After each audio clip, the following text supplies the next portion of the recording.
Busy busy busy ஒரே busy. எனக்கு நிறைய வேலை இருக்கு, நான் ரொம்ப பிஸி. மெசேஜுக்கு ரிப்ளை பண்ண டைம் இல்லை, ஆனால் ஷார்ட்ஸு ரீல்ஸுன்னு 3 மணி நேரம் ஸ்க்ரால் பண்ணுறதுக்கு டைம் இருக்குது. மக்களே, சீரியஸாக ஒரு கேள்வி கேட்குறேன். 15 வருஷத்துக்கு முன்னாடி நம்ம இப்படியா பிஸி பிஸின்னு இருந்தோம்? வல்ச்சா சொல்ல போது கோபதி, நீ பாட்டுக்கு தட்டிட்டு இருக்க ஆரம்பி. ஸ்கூல் டேஸு, அதுக்கப்புறம் காலேஜ் டேஸு, இதெல்லாம் ஞாபகப்படுத்தி பாருங்கள். ஈவினிங் ஆனால் கிரிக்கெட், நைட்டில் டிவி, ஃப்ரெண்ட்ஸு கூட வெளியே சுற்றுறது, காரணமே இருக்காது, நம்ம சுற்றிட்டு இருப்போம். அப்போ ஒரு நாளும் பிஸி கிடையாது. இங்கே கேட்கலாம், அப்போ குழந்தைகள் பருவம், இது அடல்ட் அப்படின்னீங்க. கரெக்ட் தான், யாரும் இல்லைன்னா. அதுக்குன்ட்டு ஒரு அளவு வேண்டாமா? நோ நோ, பிஸி அதாவது பிஸி மீன் பிஸி. ஃப்ரெண்டுக்கு கால் பண்ணால் பிஸி மச்சான், ஏய் பிஸியாக இருக்கேன்டா ப்ரோ, பிஸி ப்ரோ, என்னடா பண்ணுற அப்படி பிஸியானா ஒரு பதிலும் வராது. லேட்டராக பேசுவோம், ஆனால் அது எப்போன்னு தெரியாது. இந்த பிஸின்ற வார்த்தை ரொம்பவே டேஞ்சரஸ். ஆக்சுவலாக பிஸின்ற வார்த்தைக்கு மீனிங் வந்து நம்ம ஏதாவது ஆக்சுவலாக ஒர்க் பண்ணிகிட்டு இருப்போம், ஏதாவது ஒரு வேலையாக இருப்போம், இம்பார்ட்டண்ட் ஒர்க்காக இருப்போம், இங்கே வெளியே போவோம், இதுதான் பிஸி. ஆனால் இப்போ பிஸினா என்ன மீனிங்னா, ஃபோன் ஸ்க்ரோல் பண்ணுறது, ரேண்டம் மீட்டிங், அது எதுக்குன்னே தெரியாது, சம்மந்தமே இல்லாமல் யாரையா போய் பார்க்குறது. இது ரொம்ப முக்கியமான மேட்ரு. Over thinking. சாப்பிடும் போது, தூங்கும் போது, வாக்கிங் போகும்போது, குளிக்கும் போது, வேலை செய்யும் போது, சும்மா உட்காந்துட்டு இருக்கும்போது, டிவி பார்க்கும்போது, தூங்கும் போது கூட ஓவர் திங்க் பண்ணிட்டு தான் தூங்குறது.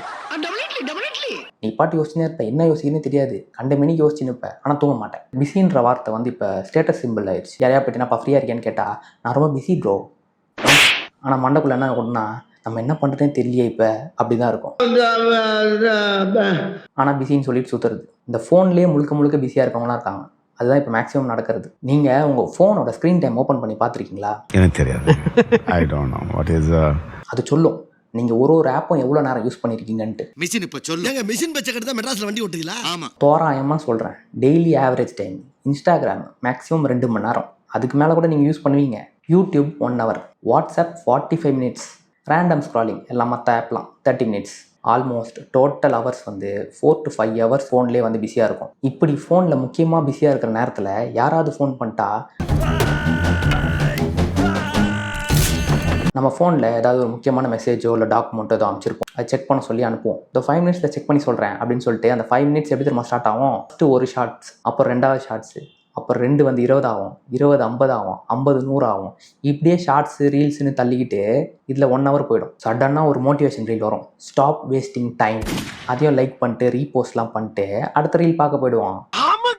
நம்ம பிரெயினே கன்ஃபியூஸ் ஆகிடும், என்ன மோட்டிவேஷன் ரீல் பார்க்குறோம், ஒரு ஆக்ஷன் எடுக்க மாட்டோமே அப்படின்ட்டு. ஃபஸ்ட்டு பார்ட் என்னன்னா, ஃபோன் யூஸ் பண்ணுறதுலாம் ஒரு டயர்டும் இல்லை, ஃபோனை எடுத்து ஓரமாக வைக்கிறதுல தான் டயர்டு. அந்த அளவுக்கு பிரெயின் டொபமைன் அடிக்ட் ஆகிடுச்சு.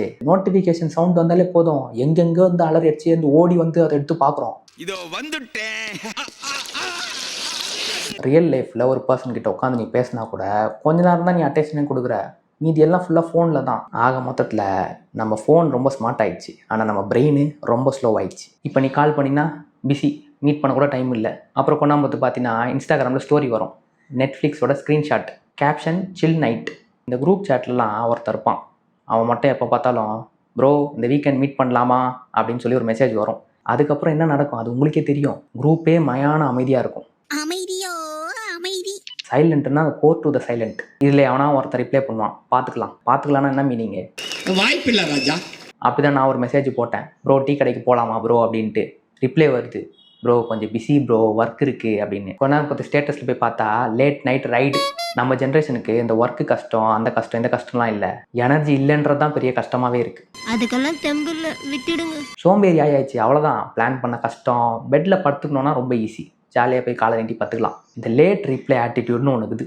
ப்ளூடிக் வந்துடும், மெசேஜ் சீன் காமிச்சிரும், 2 மணி நேரம் ஆகிடும். அதுக்கப்புறம் என்னன்னு கேட்டால், ப்ரோ பிஸியாக இருக்கேன் ப்ரோ அப்படின்னு பதில் வரும். ஆரம்ப கட்டத்தில் நீங்கள் ஒருத்தர்கிட்ட பேசுறீங்கன்னா அவங்க பிஸியாக இருக்க டைமில் கூட உங்களுக்கு டெக்ஸ்ட் பண்ணுவாங்க. அதுவே அவங்களுக்கு நீங்கள் வேணான்னு தோணுச்சுன்னா அதுக்கப்புறம் அவங்க ஃப்ரீயாக இருக்க டைமில் கூட உங்களுக்கு டெக்ஸ்ட் பண்ண மாட்டாங்க. இதுதான் இப்போ ரியாலிட்டியில் நடக்குது. நீ கேட்ட ஒவ்வொரு கேள்வி என்ன செருப்பால அடிச்ச மாதிரி இருக்குடா. மாதிரி இல்ல, உண்மையிலே செருப்பால தான் அடிச்சது. சில பேர் நினச்சினுக்கிறாங்க லேட்டாக ரிப்ளை பண்ணால் நம்மளோட டிமாண்ட் வந்து ஜாஸ்தியாகும், நம்மளோட வேல்யூ வந்து ஜாஸ்தியாகும் அப்படின்ட்டு. ஐயா எலான் மஸ்கே ஃபாஸ்ட்டாக ரிப்ளை பண்ணுறாரு. நீ என்ன ராக்கெட் லான்ச்சா பண்ண போகிற லேட்டாக ரிப்ளை பண்ணுறதுக்கு? ஏன்னா இவங்களுக்கு டெக்ஸ்ட் பண்ணுறதுக்கோ பேசுறதுக்கோ இதுக்கெல்லாம் டைம் இருக்காது. இந்த வாட்ஸ்அப்பில் ஸ்டேட்டஸ் போடுறதுக்கு, இன்ஸ்டாகிராமில் ஸ்டோரி போடுறதுக்கு, மீம் ஷேர் பண்ணுறதுக்கு இதுக்கெல்லாமே டைம் இருக்கும். ஆனால் ஒரு ரிப்ளை பண்ணுறதுக்கோ ஒருத்தர்கிட்ட பேசுறதுக்கோ ஒரு 5 செகண்ட் ஆகாது. அதை பண்ண மாட்டாங்க. உண்மை என்னென்னா இங்கே யாரும் பிஸி கிடையாது, செலக்டிவ் அட்டென்ஷன் தான். ப்ரையாரிட்டி இருந்தால் இன்ஸ்டண்ட்டாக ரிப்ளை வரும், அப்படி இல்லைன்னா பிஸி டைலாக் தான் வரும். முக்கியமாக பிரெயினுக்கு ஃபோக்கஸ் வேணும். ஆனால் இங்கே அப்படியா இருக்குது, டிஸ்ட்ராக்ஷன் தான். பையன்னு ஒரு நோட்டிஃபிகேஷன் வந்துச்சுன்னா போதும், டக்குன்னு மைண்ட் அங்கே போகும். அப்புறம் பிரெயின் எப்படி கான்சன்ட்ரேட் பண்ண ஒர்க்கில்? போர் அடிக்குது, ஃபோன் நோண்டுறோம், டைம் போகுது, ஸ்ட்ரெஸ் ஆகுது, ரிப்பீட். வந்தா சுட்டா செத்தா ரிப்பீட், வந்தா சுட்டா செத்தா ரிப்பீட். கடைசியாக ஒரு உண்மை என்னன்னா இந்த பிஸின்னு சொல்கிறதுலாம் ஈஸி, யூஸ்ஃபுல்லாக ஒரு விஷயம் பண்ணுறது தான் கஷ்டம். அதனால் பிஸின்னு யாரெல்லாம் சொல்கிறாங்களோ அவங்களுக்குலாம் இந்த வீடியோ ஷேர் பண்ணுங்கள். இந்த வீடியோ பிடிச்சிருந்ததுன்னா லைக் பண்ணுங்கள், கமெண்ட் பண்ணுங்கள், ஷேர் பண்ணுங்கள், மறக்காமல் சப்ஸ்கிரைப் பண்ணுங்கள். தேங்க்யூ. பார்த்து பத்திரம். டாட்டா.